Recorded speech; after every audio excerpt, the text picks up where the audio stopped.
So this would have been the original roof structure just here. And Historical architecture fascinates Zoe Ryerson. That roof was replaced with what we have now. This potato cellar is one of many nearly identical buildings which dot the landscape in the San Luis Valley. Just outside my home, we have a couple of these, and I pass them nearly every day of my life. For Zoe, these Adobe buildings stand as three-dimensional history lessons. They actually have tremendous value for teaching us about our heritage here in the valley. And so I decided to learn more about them. This has double doors. That quest for learning brought her to the ranch of Reyes Garcia. Tell us about what you see. Whose family history in the valley spans more than 100 years. My great-grandfather, Jose Victor Garcia, who was also a state legislator, he was the first citizen of the new state of Colorado to buy land from the state. And that is what this ranch is.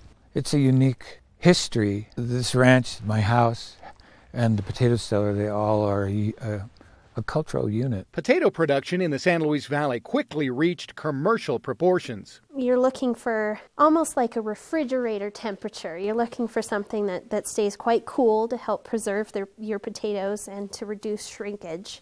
But you're also looking for a lot of airflow to keep mold and moisture from building up. Storing crops underground proved impractical, so new above-ground cellars sprang up. And as you hauled in your potato sacks, they would be thrown up on top. They would be stored along the sides with the center aisle completely open, nothing stored in it, to encourage air circulation.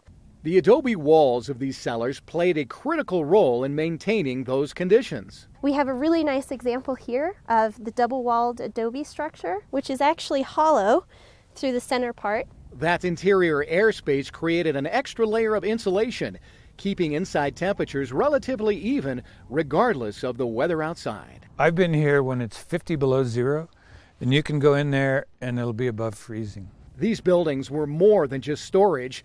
They brought communities together. In American culture, we tend to think about the importance of the act of barn raising for homesteaders. It's really representative of that experience of eking out a ragtag existence in what can sometimes be a very, very cold, very rough part of the state. That's the size that they want. Not too big and not too small. Leroy Martinez knows potatoes. I've been around potatoes my entire life. But he's been on the front lines of a changing industry. We didn't raise as many potatoes back then as we do now. His modern steel cellar holds 5 million pounds of potatoes. It's very difficult to operate in this valley without potatoes. Modern potato production has rendered the adobe cellars obsolete, but not completely useless. I keep mine around so I can store old cars in it, and equipment or whatever. It's at least out of the weather. Any kind of storage is helpful. As long as they're useful, they can tell the story of farming in the San Luis Valley.